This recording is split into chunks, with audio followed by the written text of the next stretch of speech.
وهذا صراط ربك مستقيما قد فصلنا الآيات لقوم يذكرون لهم دار السلام عند ربهم وهو وليهم بما كانوا يعملون ويوم يحشرهم جميعا يا معشر الجن قد استكثرتم من الإنس وقال أولياؤهم من الإنس ربنا استمتع بعضنا ببعض وبلغنا أجلنا الذي أجلت لنا قال النار مثواكم خالدين فيها إلا ما شاء الله إن ربك حكيم عليم وكذلك نولي بعض الظالمين بعضا بما كانوا يكسبون يا معشر الجن والإنس ألم يأتكم رسل منكم يقصون عليكم آياتي وينذرونكم لقاء يومكم هذا قالوا شهدنا على أنفسنا وغرتهم الحياة الدنيا وشهدوا على أنفسهم أنهم كانوا كافرين ذلك أن لم يكن ربك مهلك القرى بظلم وأهلها غافلون ولكل درجات مما عملوا وما ربك بغافل عما يعملون وربك الغني ذو الرحمة إن يشأ يذهبكم ويستخلف من بعدكم ما يشاء كما أنشأكم من ذرية قوم آخرين إنما توعدون لآت وما أنتم بمعجزين قل يا قوم اعملوا على مكانتكم إني عامل فسوف تعلمون من تكون له عاقبة الدار إنه لا يفلح الظالمون. یہ سورہ انعام کی آیت نمبر 126 سے 135 تک میں نے آپ کے سامنے تلاوت کی ہے. ان آیات کا ترجمہ یہ ہے کہ یہ یعنی اسلام یا قرآن تمہارے پروردگار کا سیدھا سیدھا راستہ ہے.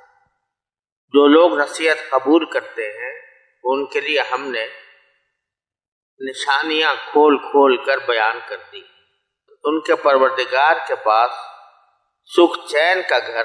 ایسے ہی لوگوں کے لیے ہے اور جو عمل وہ کرتے رہے ہیں ان کی وجہ سے وہ خود ان کا رکھوالا ہے. اور اس دن کا دھیان رکھو جس دن اللہ ان سب کو گھیر کر اکٹھا کرے گا اور شیاطین جنات سے کہے گا کہ اے جنات کے گروہ تم نے انسانوں کو بہت بڑھ چڑھ کر گمراہ کیا. اے جنات کے گروہ تم نے انسانوں کو بہت بڑھ چڑھ کر گمراہ کیا. اور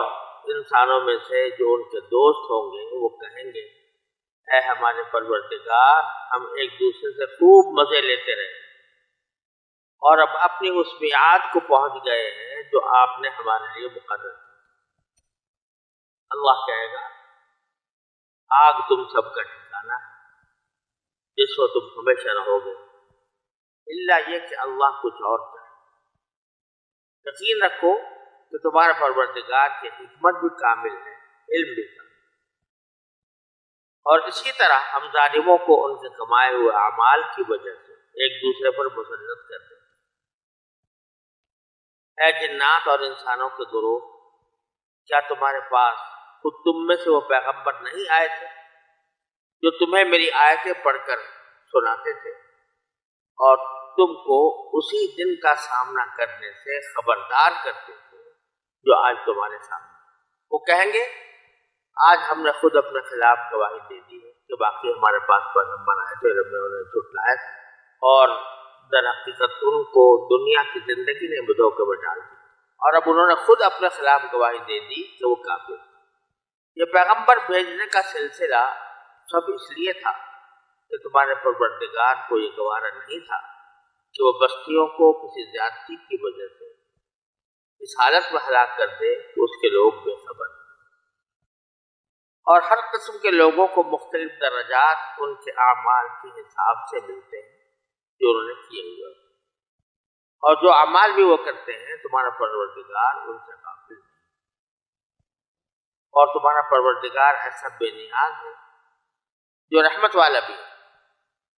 اگر چاہے تو وہ تم سب کو دنیا سے اٹھا لے اور تمہارے بعد جس کو چاہے تمہاری جگہ لے آئے، جیسے اس نے تم کو کچھ اور لوگوں کی نسل سے پیدا کیا۔ یقین رکھو کہ جس چیز کا تم سے وعدہ کیا جا رہا ہے اس کو آنا ہی آنا، اور تم اللہ کو عاجز، اے پیغمبر ان لوگوں سے کہو کہ اے میری قوم، تم اپنی جگہ اپنے طریقے کے مطابق عمل کرو، میں اپنے طریقوں کے مطابق عمل کر رہا ہوں، پھر جلد ہی تمہیں پر معلوم ہو جائے گا کہ اس دنیا کا انجام کس کے حق میں نکلتا ہے۔ یہ حقیقت اپنی جگہ ہے کہ ظالم لوگ فلاح نہیں پاتے۔ ان آیات کریمہ میں اللہ تبارک و تعالی نے سابق پچھلی آیات کے اندر جو شرک کی تردید کی گئی تھی اور اس کی مثال بیان کی گئی تھی کہ جو لوگ بدعمالیوں میں اور نافرمانی میں مبتلا رہتے ہیں تو اللہ تبارک و تعالی ان کے سینے کو تنگ کر دیتا ہے یہاں تک کہ وہ قبول حق کے لیے تیار نہیں ہوتے۔ تو اب بتایا جا رہا ہے کہ رسول کریم صلی اللہ علیہ وسلم نے اپنا فرض تبلیغ تو ادا فرما دیا، اب ان کی فکر میں رہنے کے بجائے وہ خود اس راستے کی طرف متوجہ ہوں جو اللہ تعالیٰ نے ان کو دکھایا ہے۔ چنانچہ فرمایا وَهَذَا صِرَاطُ رَبِّكَ مُسْتَقِيمٌ، اور یہ تمہارے پروردگار کا سیدھا سیدھا ہاذا سے مراد یعنی جو اشارہ کیا جا رہا ہے وہ قرآن کی طرف بھی ہو سکتا ہے اور اسلام کی طرف بھی ہو سکتا ہے۔ تو خلاصہ یہ کہ قرآن کریم یا اس قرآن کریم کا بتایا ہوا دین یعنی اسلام تمہارے پروردگار کا سیدھا سیدھا، اس میں کوئی پیچ و خم نہیں ہے، اس میں کوئی پریشانی نہیں ہے، تم اس کو اختیار کر لو اور اسی پر چلتے رہو۔ دوسرے لوگ جو ہیں وہ کیا کہہ رہے ہیں اور کیا ضد کر رہے ہیں، کیسے اناد کا برتاؤ کر رہے ہیں، اس طرف آپ کو بہت توجہ دینے اور فکر مند ہونے کی ضرورت ہے۔ قد فصلنا الآیات لقوم یذکرون،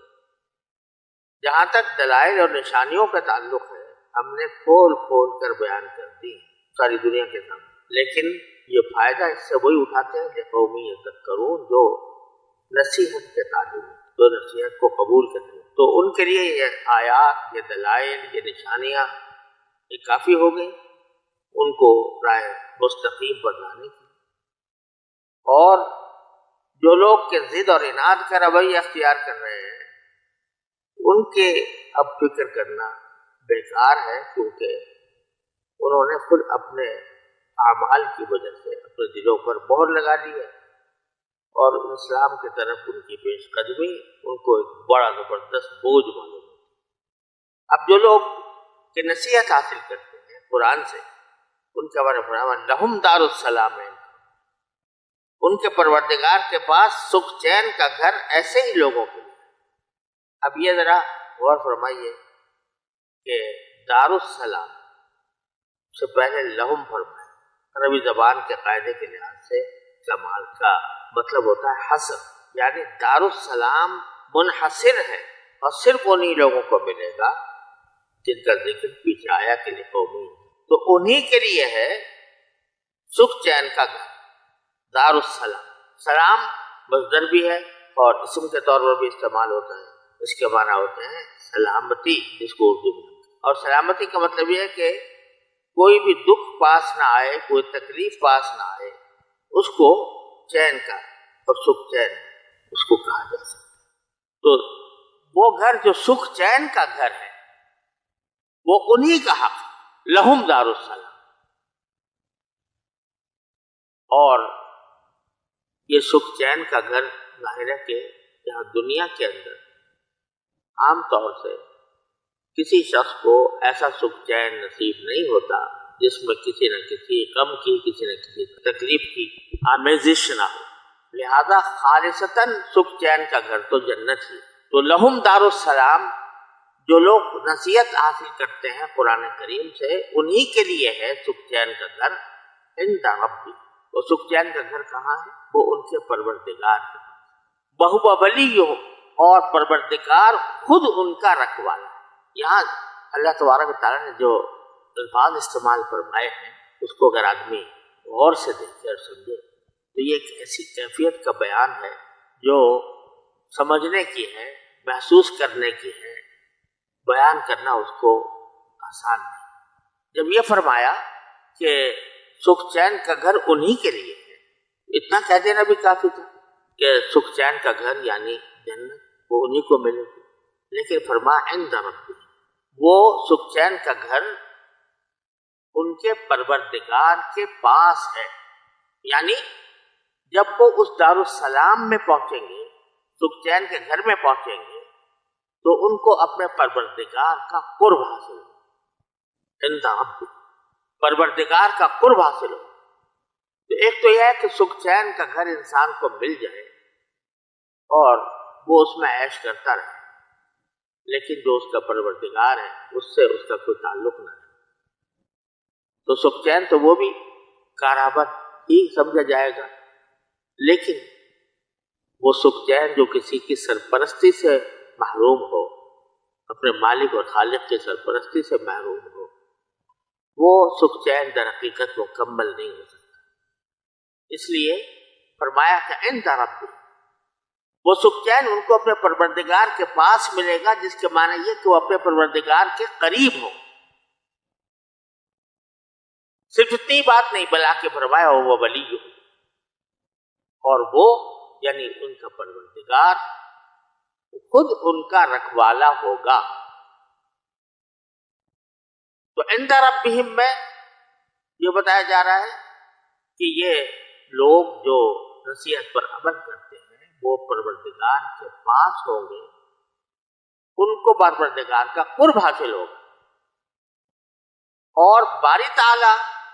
ان کے رکھوالے ہوں گے. وہ ولیہم، تو باری تعالیٰ قریب ہوں گے اپنے ان بندوں. قرب دو طرفہ ہوگا، یہ اللہ کے بندے اپنے پروردگار کے قریب، اور وہ یعنی اللہ تبارک و تعالیٰ ان کے قریب. اب یہ وہ کیفیت ہے کہ جس کا الفاظ میں جس کو تعبیر کرنا بہت مشکل ہے کہ اللہ تبارک کے بندہ اللہ تعالیٰ کے قریب ہو جائے اور باری تعالیٰ اس کے قریب ہو جائے. دونوں کیفیتیں اکٹھی یہاں دنیا میں اگر دیکھا جائے تو پروردگار تو قریب ہے انسان کے، اس لیے کہ قرآن کریم میں فرمایا نحن اقرب الیہ من حبل الورید، کہ ہم بندے کے زیادہ قریب ہیں اس کی شہرک سے بھی. تو ہر انسان جو بھی ہے جہاں بھی ہے اللہ تبارک و تعالیٰ اس کے قریب ہے، لیکن اس کے قریب ہونے کا فائدہ بندے کو اس وقت تک حاصل نہیں ہوتا جب تک کہ خود اس کو باری تعالیٰ کے قریب ہونے کی طلب نہ، کہ میں بھی باری تعالیٰ کے قریب ہو جائے. تو ہوتا یہ ہے کہ باری تعالیٰ تو قریب ہے، لیکن ہم اپنے اعمال کی وجہ سے، اپنے افکار کی وجہ سے، اپنے دنیاوی لذتوں کی وجہ سے اس قرب کا احساس نہیں کرتے. اس کا نتیجہ یہ ہوتا ہے کہ جیسا کسی شاعر نے کہا کہ تو خلاصہ یہ ہوتا ہے دنیا کے اندر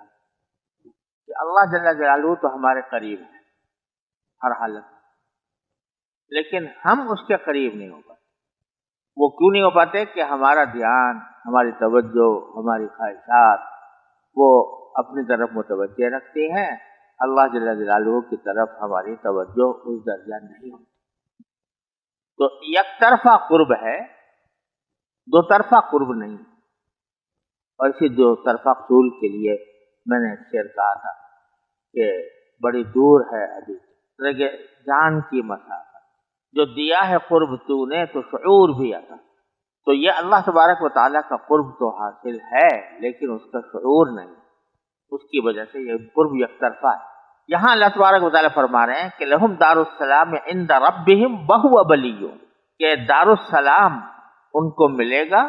اور کہاں ملے گا؟ ان کے پروردگار کے پاس، جس کا معنی ہے کہ وہ خود بھی اللہ کے قریب ہو جائیں اور اللہ ان کے قریب ہوگا۔ تو دو طرفہ قرب کی یہ نعمت وہیں پر حاصل ہوگی۔ بما کانوا یعملون، یہاں پر یہ بھی بتا دیا کہ یہ قرب حقیقت میں تو اللہ جل جلالہ کی عطا ہوتی ہے، اللہ تعالیٰ کی عطا ہوتی ہے، اور اگر انسان کو یہ دار السلام ملتا ہے تو وہ خالصتاً اللہ تبارک و تعالیٰ کے فضل و کرم سے ملتا ہے، لیکن سبب بنتے ہیں ان کا اعمال ہی، اس کا اعمال بما کانوا یعملون۔ لہذا کوئی شخص اگر یہ سمجھ بیٹھے کہ میں اللہ تعالیٰ کے قرب کا تصور کرتا ہوں، میں بس ہر وقت اللہ تعالیٰ کے ذکر میں رہتا ہوں، اسی کا خیال میں رہتا ہوں، اسی کے دھیان میں رہتا ہوں، تو مجھے قرب تو حاصل ہو گیا اللہ تبارک و تعالیٰ، لہذا مجھے کسی عمل کرنے کی حاجت نہیں۔ تو یہ دھوکے کی بات ہے، اس لیے واضح فرما دیا کہ یہ جو مرتبہ ہے دو طرفہ قرب کا، یہ بھی عمل ہی سے حاصل ہوگا، ایسے ہی بیٹھے بیٹھے نہیں ہو جائے گا، عمل کرنا ضروری بما کانوا یعملون۔ تو یہ بات سمجھنے کی ہے کہ جیسا کہ حضرت سری سقطی رحمۃ اللہ علیہ سے مروی ہے کہ انہوں نے فرمایا کہ جو شخص یہ سمجھے کہ میں اپنے عمل کی وجہ سے جنت پالوں گا تو وہ بیکار اپنا وقت ضائع کر رہا ہے، اپنے آپ کو مشقت میں ڈال رہا ہے، محض عمل کی بنیاد پر جنت نہیں ملتی۔ اور اگر کوئی شخص یہ سمجھے کہ بغیر عمل کے جنت پالوں گا تو وہ اپنے آپ کو دھوکہ دے۔ لہذا عمل کرنا بھی ضروری، اور یہ بھی سمجھنا ضروری عمل کا لازمی نتیجہ جنت نہیں، بلکہ عمل کے ساتھ جب تک فضل الہی شامل نہ ہو اس وقت تک وہ نہیں پہنچ سکتا۔ تو یہاں اسی طرح اشارہ فرمایا گیا کہ ہے تو باری تعالیٰ ان کا کارساز رکھوالا، وہ ولی ہو، لیکن یہ ولی جو بنا، اس کا ان کو جو کارساز بنا، تو یہ اس وجہ سے کہ انہوں نے وہ عمل کیے جو ان سے مطلوب تھا۔ تو اس سے عمل کی اہمیت اللہ تبارک و تعالیٰ نے بتائی۔ وَيَوْمَ يَحْشُرُهُمْ جَمِيعًا، اور اب ذرا فرماتے ہیں کہ اس دن کا دھیان کرو جب اللہ تعالیٰ ان سب کو اکٹھا کرے، اور کیونکہ سیاق چل رہا ہے مشرکین کا اور بد عمل لوگوں کا، تو مراد یہاں پر بظاہر وہی، چنانچہ آگے خطاب بھی انہی سے، اور اس وقت خطاب فرمایا جائے گا جنات سے کہ یا معشر الجن، اے جنات کی گروہ، قد استکثرتم من الانس، تم نے انسانوں سے بڑھ چڑھ کر حصہ لے لی، لفظی معنی یعنی بڑھ چڑھ کر ان کو گمراہ، خوب گمراہ، اور تم نے انسانوں سے جو لذت لینی تھی کہ ان کو گمراہ کر کے مزہ آئے، وہ تم نے حاصل کر لیا۔ اب یہ خطاب تو تھا جنات سے کہ تم نے انسانوں کو بہت گمراہ کیا، بڑھ چڑھ کر گمراہ، لیکن اس وقت میں جنات تو کچھ بول نہ پائیں گے دہشت کی وجہ سے کہ ہم نے واقعی ان کو گمراہ کیا۔ لیکن جن لوگوں نے ان کی گمراہی قبول کی تھی وہ انسان، تو وہ کہیں گے وقال اولیاؤہم الانس، تو جو ان کے انسانوں میں دوست تھے وہ کہیں گے کہ ربنا استمتع بعضنا ببعض، کہ اے ہمارے پروردگار ہم ایک دوسرے سے خوب مزے لیتے رہے۔ یعنی انسان کہتے ہیں کہ ہم نے شیاطین سے مزے اس لیے لی کہ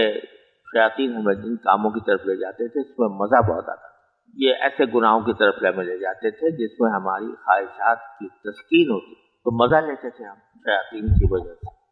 اور دوسری طرف یہ ہم سے مزہ لیتے تھے کہ ان کو یہ احساس ہوتا تھا کہ ہم نے انسانوں کو گمراہ کر دیا، اور اس کے وجہ سے ہماری ایک سیادت قائم ہوئی، ہماری ایک طرح سے رہنمائی کا منصب ہمیں حاصل ہوا. تو یہ ہم ایک دوسرے سے نفع اٹھاتے رہے. وَبَلَغْنَا أَجَلَنَا الَّذِي أَجَّلْتَ لَنَا، اور اب ہم اس میعاد تک پہنچ گئے ہیں جو آپ نے ہمارے لیے مقرر کی تھی. یعنی ہم مر گئے، قبر میں چلے گئے، دوبارہ اٹھ گئے اور اس جگہ میدان حشر میں آپ کے ساتھ آ گئے. صرف اتنا ہی کہہ پائے. آگے شاید یہ کہنا چاہتے ہوں گے کہ جو حقیقت ہے کہ ہم نے ایک دوسرے سے نفع اٹھایا، یا حقیقت ہے کہ ہم نے وہ ساری زندگی گزار دی، لیکن اب ہم پر رحم کر دیجیے، اب ہمیں معاف کر دیجیے. لیکن آگے معافی کرنے کا نہ حوصلہ ابھی نہیں ہوا ہوگا کہ بیچ میں ہی اللہ تبارک و تعالیٰ فرمائیں گے قال النار مثواکم، باری تعالیٰ فرمائیں گے کہ آگ تمہارا ٹھکانہ ہے. یعنی بظاہر جملہ ان کا ناتمام نظر آ رہا ہے کہ یہ کہنے سے کیا حاصل کہ ہم ایک دوسرے سے فائدہ اٹھاتے رہے، لذت لیتے رہے، اور اب ہماری میعاد آ گئی. آگے تو یہ کہنا چاہیے تھا کہ ہم گمراہی میں تھے، اس گمراہی کو آپ معاف کر دیجئے. قبل اس کے کہ وہ یہ بات کہتے، اللہ تبارک و تعالیٰ نے فرمایا کہ یہ جو تمہارے دل میں ہے وہ بات وہ سننے کے لائق بھی نہیں، لہذا آگ ہی تمہارا ٹھکانہ ہے، خالدین فیہا، اس میں ہمیشہ رہو. الا ما شاء اللہ، الا یہ کہ اللہ کچھ اور چاہے. یہ ایک ایسا جملہ ہے کہ یہ اور بھی جگہ قرآن کریم میں استعمال کیا. خالدین فیہا ما دامت السماوات والارض الا ما شاء ربک. کئی جگہ یہ استثناء آیا ہے کہ یہ ہمیشہ رہیں گے، الا یہ کہ اللہ کچھ اور.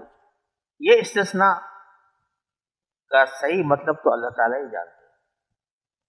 لیکن بظاہر اس سے دو حقیقتوں کی طرف اشارہ مقصود. ایک یہ کہ کافروں کے عذاب و ثواب کا فیصلہ کسی سفارش یا اثر و رسوخ کی وجہ سے تبدیل نہیں ہوتا، بلکہ اس کا تمام تر فیصلہ خود اللہ تعالیٰ کی مشیت کی بنیاد پر ہوگا، اور یہ مشیت اس کی حکمت اور علم کے مطابق ہوگی، جیسا کہ آگے فرمایا ان ربک حکیم علیم. دوسری حقیقت جو اس استثناء سے ظاہر فرمائی گئی ہے وہ یہ ہے کہ کافروں کو ہمیشہ جہنم میں رکھنا معاذ اللہ اللہ تعالیٰ کی کوئی مجبوری نہیں. لہذا اگر بالفرض اس کی مشیت یہ ہو جائے کہ کسی کو باہر نکال لیا جائے تو یہ عقلی اعتبار سے ناممکن نہیں، کیونکہ اس کی اس مشیت کے خلاف کوئی اسے مجبور نہیں کر سکتا. یہ اور بات ہے کہ اس کی مشیت اس کے علم اور حکمت کے مطابق یہی ہو کہ کافر ہمیشہ جہنم میں. بتلانے کا منظور ہے کہ یہ کافروں کو ہمیشہ جہنم میں رکھنا یہ کوئی ایسا نہیں ہے کہ اللہ تعالیٰ کے اوپر کسی نے فرض کر دیا ہے کہ آپ ہمیشہ ان کو جہنم میں رکھیں. یہ فیصلہ اللہ تبارک و تعالیٰ اپنی مشیت سے پہلے کیا ہے. مشیت ہی کا تقاضا کچھ اور ہو تو عین ممکن ہے، عقلی طور پر عین ممکن کہ وہ اس کے خلاف فیصلہ کوئی کر دے. لیکن دوسری آیات سے معلوم ہوتا ہے کہ اس کی حکمت اور علم کا تقاضا یہی ہے کہ وہ ان کو ہمیشہ جہنم میں. لیکن الا ما شاء اللہ، الا ما شاء ربک فرما کر ایک ایسی حقیقت کی طرف اشارہ فرمایا ہے کہ جو کچھ ہے وہ ہماری مشیت پر محفوظ ہے، اور ان کا ہمیشہ جہنم میں رہنا یہ بھی ہماری مشیت کی وجہ سے، کسی مجبوری کی وجہ سے. اس لیے یہ بات فرمائی. واللہ سبحانہ وتعالی ان ربک حکیم علیم، بے شک تمہارا پروردگار حکمت میں بھی کامل ہے، علم میں بھی. وَكَذَلِكَ نُوَلِّي بَعْضَ الظَّالِمِينَ بَعْضًا بِمَا كَانُوا يَكْسِبُونَ. صرف اپنے سنت کا اس طرح ذکر فرمایا کہ جس طرح یہ ہوا کہ انسان جب اپنے اوپر ظلم کرنے ٹھان لیتا، یعنی خود وہ اپنے آپ کو اپنے نفسانی خواہشات کے حوالے کر دیتا ہے۔ تو یہی وہ موقع ہے کہ جب شیاطین اس کے اوپر مسلط ہوتے۔ یہ خوب سمجھ لینا چاہیے کہ گناہ کا ہمیشہ اصل داعیہ شیطان نہیں ہوتا، بنیاد انسان کا نفس ہوتا ہے، انسان کی نفسانی خواہشات ہوتی ہیں۔ اصل محرک اور داعیہ ان خواہشات کی طرف سے پیدا ہوتا ہے، کسی گناہ کا داعیہ۔ جب وہ داعیہ پیدا ہو جاتا ہے تو اب شیطان اس داعیے کو تقویت دینے کے لیے انسان کو بھیجتا۔ تو پہلے جب داعیہ پیدا ہوا کسی گناہ کا نفسانی خواہشات کی وجہ سے کسی انسان کے اندر، تو وہ اس نے اپنی جان پر ظلم کیا اور وہ ایک طرح سے ظالم ٹھہرا۔ اب اس ظالم کے اوپر دوسرا ظالم مسلط ہو جاتا ہے، وہ شیطان۔ تو اسی طرح جیسے کہ یہاں پر ہوا ہے کہ یہ لوگ ایک دوسرے سے مزے اڑا رہے تھے، اور اس لیے اڑا رہے تھے کہ ہر ایک کے اندر اپنے ذاتی خواہشات کا ایک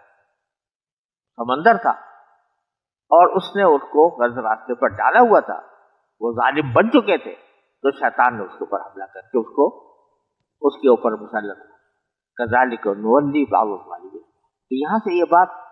بظاہر سمجھ میں آ رہی ہے قرآن کریم کی اس سیاق سے کہ شیطان کا جو عمل ہے وہ بعد میں، انسان کے نفس کا عمل پہلے۔ ایسا نہیں کہ شیطان مجبور کر دے گی کہ تم گناہ کرو اور تم مجبور ہو گئے۔ اسی لیے دوسری جگہ قرآن کریم میں شیطان کی طرف سے یہ بات آئی ہے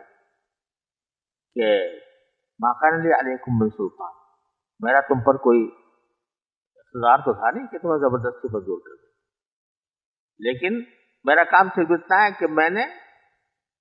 تم سے کہا کہ یہ کرو تو تم گھر بیٹھے۔ اس جگہ پر یہ فرمایا کہ شیطان یہ کہے گا کہ میں نے کوئی مجبور نہیں کیا تھا کہ تم ضرور یہ کام کرو، ضرور گناہ کا کام کرو، لیکن میں نے صرف کہا، تم نے مان۔ تو اصل ظلم پیدا ہوتا ہے خود انسان کے اندر، پھر شیطان اس کو ایکسپلائٹ کرتا ہے، اس کو استعمال کرتا ہے، تو اس کے ذریعے وہ آگے بڑھتا ہے۔ تو اب اسی طرح باری تعالیٰ فرماتے ہیں کہ بعض ظالموں کو ہم دوسرے بعض ظالموں پر مسلط کر دیتے ہیں، یعنی علاوہ اس بات کے جو شیطان مسلط ہوتا ہے اس کے علاوہ بھی، جیسا کہ حدیث میں آتا ہے کہ جب بندے بدعمالیوں کا شکار ہو جاتے ہیں تو اللہ تعالیٰ ان پر ظالم حکمران مسلط کر دیتے ہیں۔ تو انہوں نے ظلم کیا بدعمالیوں کی وجہ سے، انہوں نے حرام خوری شروع کی، انہوں نے رشوت ستانی شروع کی، نسبت خوری شروع کی، انہوں نے دھوکہ دینا شروع کیا، تو اللہ تعالیٰ نے ان کے اوپر ایک ظالم حکمران مسلط کیا جو ان کے اوپر ظلم کرتا ہے۔ کذالک نولی بعض الظالمین بعض۔ تو اسی طرح ہم بعض ظالموں کو دوسرے بعض ظالموں کے اوپر مسلط کر دیتے ہیں۔ کیوں؟ بما کانوا یکسبون، کیونکہ انہوں نے کمائی ایسی کی تھی کہ جس کے نتیجے میں ان کو مسلط ہونا تھا۔ تو پہلا ظلم ان کی طرف سے ہوتا ہے، کسب کے ذریعے، کمائی کے ذریعے، تو اس کے بعد پھر اس کے اوپر انسان کے اوپر شیطان۔ اب خطاب ہوگا جنات اور انسان دونوں کو، پہلے خطاب صرف جن سے تھا، اب یہ خطاب دونوں سے۔ یا معشر الجن والانس، اے جنات اور انسانوں کے گروہ، الم یاتکم رسل منکم، کیا تمہارے پاس خود تم میں سے پیغمبر نہیں آئے تھے جو تمہیں میری آیتیں پڑھ کر سنائیں، یقصون علیکم آیا، جو میری آیتیں۔ اب یہاں خطاب دونوں سے ہو رہا ہے، جنات سے بھی اور انسانوں سے، اور ان سے کہا جا رہا ہے کہ کیا تمہارے پاس پیغمبر نہیں آئے تھے تم ہی میں سے۔ اس کی وجہ سے ظاہر یہ معلوم ہوتا ہے کہ جس طرح پیغمبر انسانوں کے پاس بھیجے گئے انسانوں کی شکل میں، تو جنات کی طرف بھی پیغمبر بھیجے گئے ہوں، جنات کی حد، جنات کی شکل۔ اللہ تبارک و تعالیٰ کی جو سنت ہے جو قرآن کریم میں کئی جگہ بیان ہوئی ہے، وہ ام من امت الا خلا فیہا نذیر، کہ اللہ تعالیٰ ہر امت میں کوئی نہ کوئی آگاہ کرنے والا پیغمبر بھیجتا ہے، تو اس کا تقاضا یہ ہے کہ جنات میں بھی انہی کی نسل سے، انہی کے حیات سے کوئی پیغمبر اللہ تعالیٰ نے بھیجا یا بھیجتے رہے ہوں۔ اور دوسرا احتمال یہ بھی ہے انسانوں کے پاس جو پیغمبر آئے وہ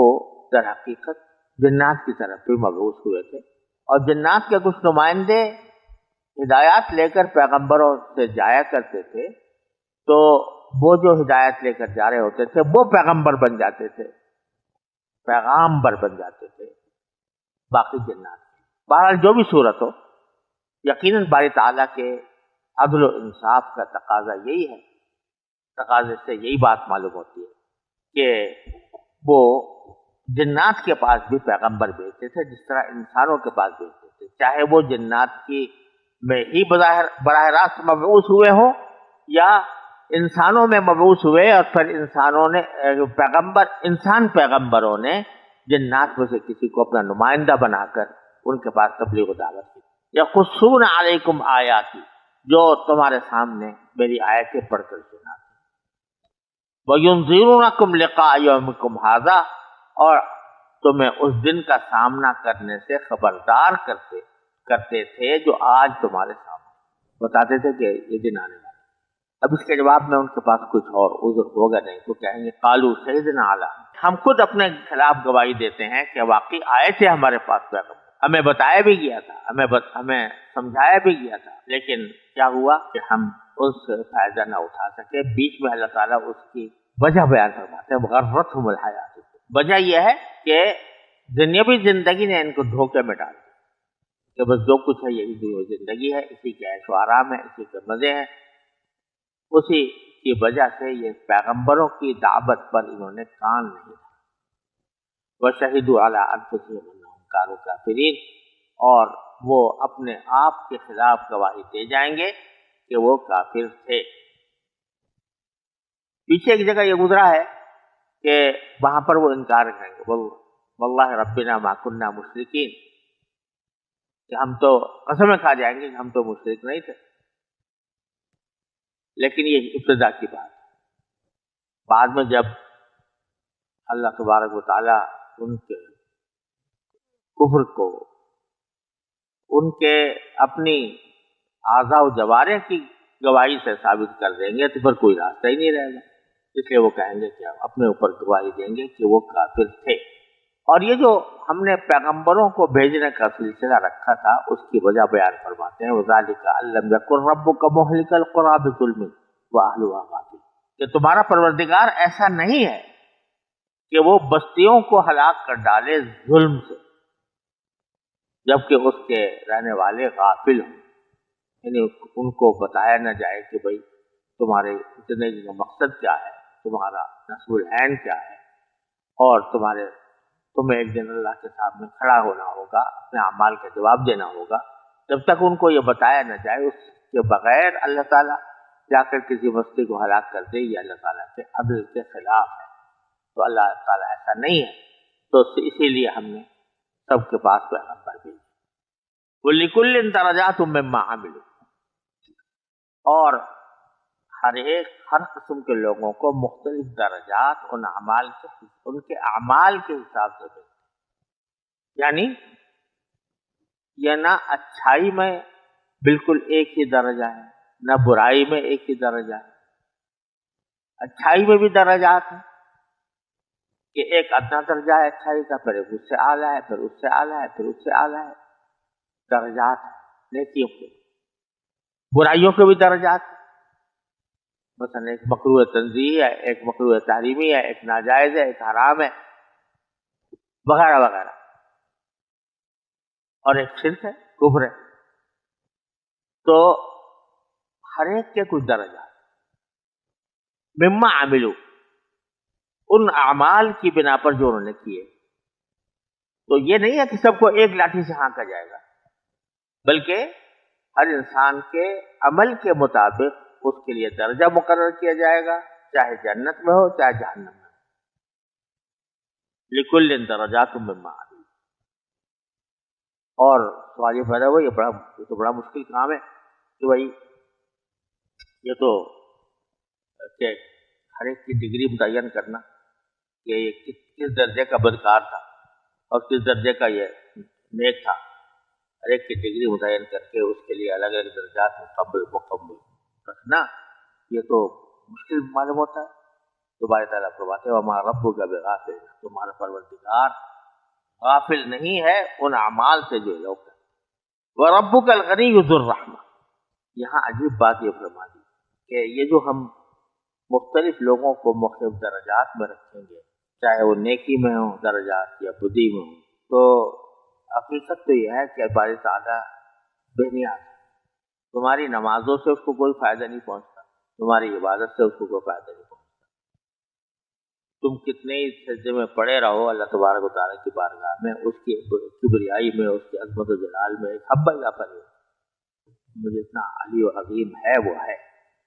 کسی بندے کی عبادت سے اس کی عظمت میں کوئی اضافہ نہیں ہوتا، یار بے نیاز۔ اسی طرح جو گناہ کرتا ہے یا کفر کرتا ہے، اس کے کفر اور گناہ سے باری تعالیٰ کی عظمت شان میں حبہ برابر کمی نہیں ہے، تو وہ غنی ہے۔ اس غنی ہونے کا تقاضا یہ تھا کہ وہ چھوڑ دے انسانوں کو جیسا کر رہے ہیں، برا کر رہے ہیں برے کرتے رہیں، اچھا کر رہے ہیں اچھے کرتے رہے، نہ ان کو ثواب دے نہ ان کو عذاب دے۔ تو اللہ تعالیٰ فرماتے ہیں غنی ہونے کا تقاضا تو بے شک یہ تھا کہ ہمیں دھیان ہی نہ ہو کہ کون کیا کرتا ہے، لیکن وہ ذو الرحمہ بھی اور رحمت والا، لہذا اپنے رحمت کی بنیاد پر وہ انسان کے اعمال کے لحاظ سے ان کے لیے درجات مقرر کرتا ہے کہ کس کو کیا ملنا چاہیے۔ تو اسی رحمت کی بنیاد پر اللہ تعالیٰ نے نیکوں کے لیے درجات مقرر کیے ہیں، اور اسی طریقے سے بدی کرنے والوں ان یشاء یذہبکم، اگر وہ چاہے تو تم سب کو لے جائے، لفظی معنی انہیں اٹھا لے دنیا سے، وَيَسْتَخْلِفْ مِن بَعْدِكُم مَّا يَشَاءُ، اور تمہارے بعد ایسے لوگوں کو تمہارا نائب بنا دے جس کو چاہے، جس کو چاہے۔ بظاہر ہونا چاہیے تھا وَيَسْتَخْلِفْ مِن بَعْدِكُم مَّن يَشَاءُ، کہ کسی اور انسان کو تمہاری جگہ لے آئے انسانوں کو، لیکن فما یشاء، اس کا معنی یہ کہ اللہ تبارک و تعالیٰ کو کچھ بعید نہیں کہ وہ غیر ذوی العقول کو تمہارا نائب بنا، بے جان چیزوں کو نائب بنا، تمہاری جگہ تمہیں ہٹا، کما انشأکم من ذریۃ قوم آخرین، جیسے کہ تم کو اس نے پیدا کیا دوسرے قوم کی نسل سے۔ اگر غور کرو تو 100 سال پہلے جو لوگ تھے، 100-150 سال پہلے، وہ سب چلے گئے، دوسری نسل آ گئی۔ اسی طریقے سے تمہیں اگر ختم کر دے اور کوئی دوسری نسل لے آئے تو اللہ تبارک تعالیٰ کی قبضہ قدرت میں یہ بھی، لیکن چونکہ وہ رحمت والا ہے اس لیے اس طرح تمہیں ختم نہیں کر رہا، بلکہ پہلے انبیاء بھیج کر، آسمانی کتابیں بھیج کر تمہیں آگاہ کرتا ہے، پھر اس کے بعد اس کے اوپر جزا و سزا کا ترتب ہے۔ انما توعدون لآت، یقین رکھو کہ جس چیز کا تم سے وعدہ کیا جا رہا ہے اس کو آنا ہی آنا ہے، وما انتم بمعجزین، اور تم اللہ کو عاجز نہیں۔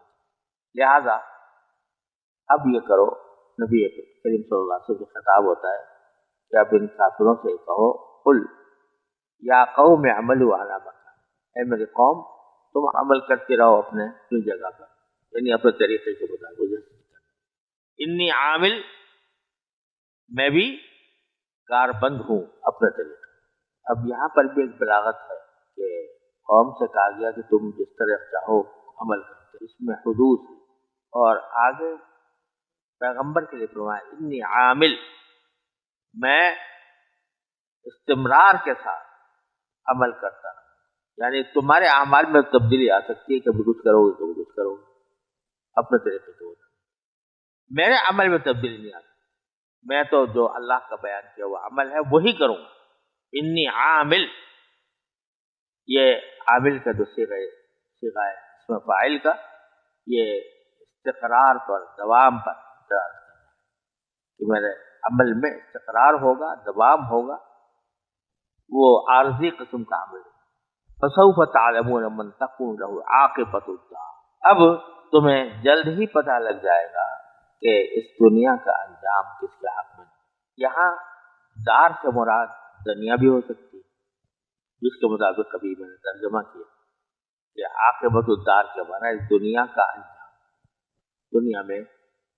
رہتے رہتے اس کا انجام کیا ہوگا اور کون اس سے فائدہ اٹھائے گا، یہ تمہیں پتہ لگے۔ اور اگر دار سے مراد آخرت لی جائے تو آخرت کا انجام، یعنی انسان جو یہاں دوڑ دھوپ کر رہا ہے تو اس کی دوڑ دھوپ کا منشا یہ ہے کہ اس کو کوئی اچھا مستقر حاصل ہو جائے۔ اب وہ اچھا مستقر کے لیے ساری دوڑ دھوپ ہو رہی ہے، مقابلے ہو رہے ہیں،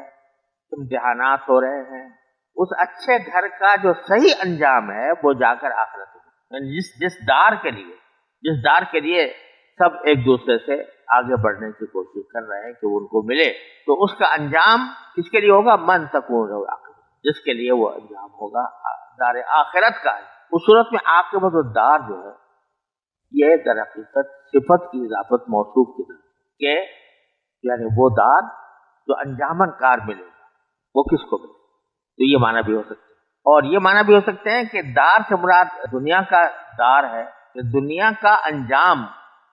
وہ کس کے حق میں ہو، لیکن یہ پہلے ہی سے اعلان کرتے کہ انہ لا یفلح الظالمون، یہ بات طے ہے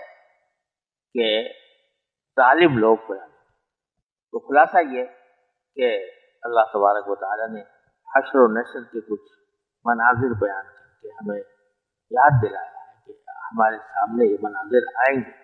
لہٰذا اس کے لیے کچھ تیاری، اور وہ یہ ہے کہ انسان اپنے آپ کو ظلم سے بچائے، شرک سے بچائے، اور ان گناہوں سے اپنے آپ کو محفوظ رکھے جو اللہ تعالیٰ نے حرام کرا۔ وصلی اللہ تعالیٰ